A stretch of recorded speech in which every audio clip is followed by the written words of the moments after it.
Eu cumprimento a todos com a paz do Senhor e eu quero desejar a todos um bom dia, um sábado abençoado, um fim de semana na presença do Senhor.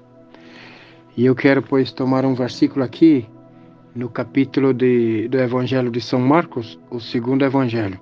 Evangelho de São Marcos, capítulo 16 e o versículo 7.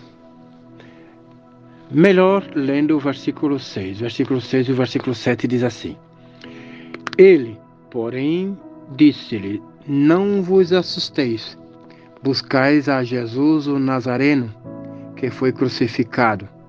Já ressuscitou, não está aqui. Eis aqui o lugar onde o puseram. Mas, ide, dizei aos seus discípulos e a Pedro, que ele vai adiante de vós para a Galiléia. Ali o vereis, como ele vos disse. Amém. Nós sempre temos aquele desejo de as pessoas que nós amamos estar conosco nos melhores momentos da nossa vida. Sim. Quando há uma formação, quando há uma boa notícia, quando tem uma graduação, ou quando é uma festa de formatura, sempre aquele momento em que a gente recebe uma vitória, uma promoção, ou algo de bom que nos acontece. A gente deseja compartilhar e que as pessoas que mais amamos estejam conosco. Porém, aquelas que nos decepcionaram, nos entristeceram, nos foram contrárias, não acreditaram no nosso trabalho, a gente nunca conta com ela. Mas bem se interessa para que ele saiba da vitória que temos recebido. Eu li esse versículo agora nessa perspectiva, porque todo mundo sabe quem foi Pedro e o que ele fez na hora mais crucial dos discípulos. Pedro traiu a Jesus. E Jesus viu, olhou para ele tremendamente da traição que Pedro fez. E Pedro, daí diz a Bíblia que ele chorou amargamente. Não teve tempo de se desculpar, de pedir desculpas. E foi a morte de Jesus que entristeceu mais ainda Pedro.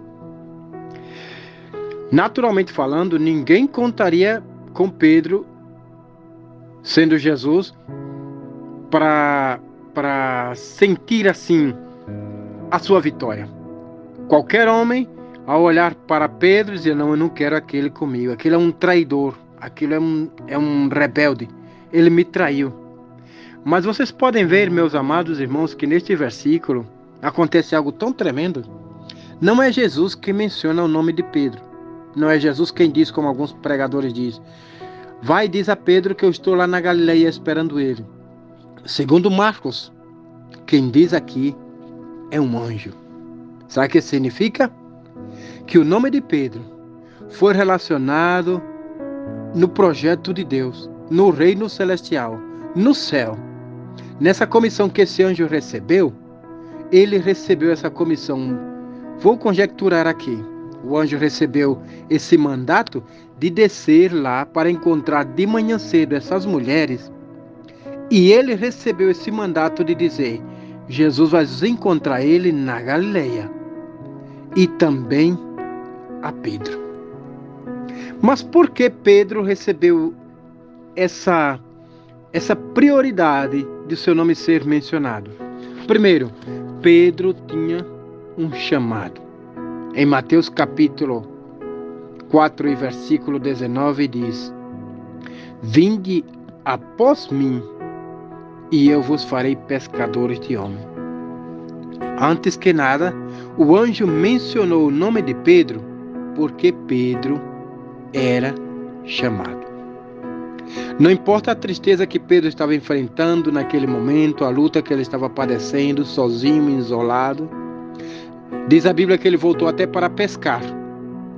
Mas Jesus mandou que o anjo lhe dissesse: diga a Pedro que eu quero encontrar-me com ele na Galileia. A gente peca, a gente fracassa, a gente tem tropeço, a gente padece, fica triste. Mas sabe o que, irmãos?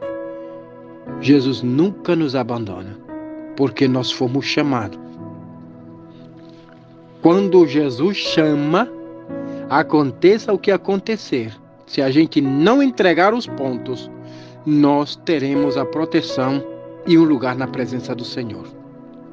Segunda coisa, porque o anjo mencionou a Pedro, não era só porque ele tinha um chamado. Ele também, Pedro, tinha uma promessa. Aqui está, nesse mesmo versículo. Quando Jesus diz, vinde após mim, já é um chamado.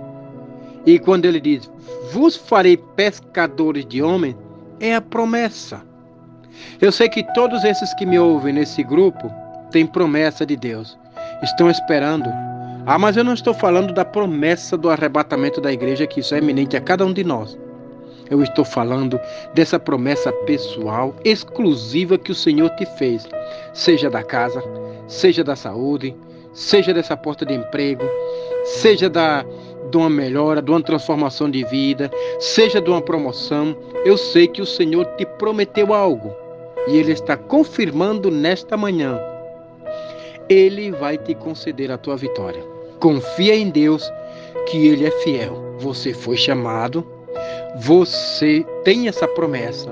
Mas eu já fracassei, pastor, já cometi alguns delitos, já fiz algumas coisas que Deus não se agradou. Mas o Senhor está te dando esta palavra. O Senhor não te abandonou, não desistiu de ti. E a terceira coisa que Pedro tinha, que ele foi ressaltado naquele momento, aquelas mulheres poderiam ter voltado, aquelas mulheres dizendo, viu? Mandou que todos deveriam estar na Galileia, mas especialmente chamou o nome de Pedro. O que é que esse homem tem de especial aos olhos de Jesus? Assim é contigo. Deus tem algo especial para contigo, reservado para você.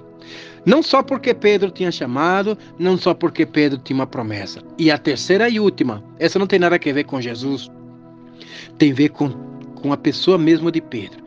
Pedro era um homem de atitude. Vê? Naquele momento ali, quando Jesus estava caminhando pelo mar, aqueles homens todos, possivelmente estavam os 12 ali, qualquer um poderia ter dito, mas ninguém se atreveu. Foi Pedro que disse, se és tu, Senhor, manda que eu vá contigo. Essa é uma atitude que nenhum deles teve. E Pedro foi. Quando Pedro regressou, eu posso até imaginar alguns rindo dele, zombando, criticando, apontando, humilhando a Pedro. E alguns outros chateados porque ele fez isso. Deveria ficar no teu lugar. Isso te aconteceu, Pedro, porque você é atrevido, ousado. Olha, ele não passou com ninguém. Aí Pedro poderia responder, eu fiz, mas vê a experiência que eu tive. Hoje está escrito na palavra do Senhor essa atitude de Pedro. Meus irmãos, não basta a gente só ter chamado. Não basta a gente só ter a promessa do Senhor. Ficar sentadinho nos bancos, ficar aí acomodado. O Senhor me chamou, o Senhor me tem promessa, vou ficar aqui tranquilo que as coisas vão cumprir-se. Está completamente equivocado. Você tem que se dispor, tomar uma atitude e fazer o querer de Deus, porque a obra vem, como disse lá em Marcos, saindo ele, pregando, foi o Senhor cooperando com os sinais que lhe seguia. Amém? Que Deus nos abençoe. Rapidinho vou orar aqui para que Deus derrame ricas bênçãos a todos os meus irmãos do grupo. Amado e bendito Deus, que nesta manhã, Senhor, eu quero te pedir, Pai amado, que o Senhor derrame seu orvalho copioso, Senhor, na vida de cada um dos teus servos, que escuta essa humilde e simples mensagem, Pai. Ó Deus, agora injeta esperança àqueles que estão atribulados, angustiosos, Senhor. Possa ser que alguém amanheceu com seu corpo lastimado de muita dor, Senhor. Em nome de Jesus, Pai, passa o teu bálsamo, Senhor, sobre esta vida, sobre esta pessoa, sobre este teu servo e repreende essa enfermidade, Senhor. Deus, injeta alegria, produz, Senhor, um ambiente de paz e alegria, Senhor, a todos esses meus irmãos deste grupo, para a honra e para a glória do nome de Jesus. Que Deus lhes abençoe, que tenham um abençoado dia. Amém.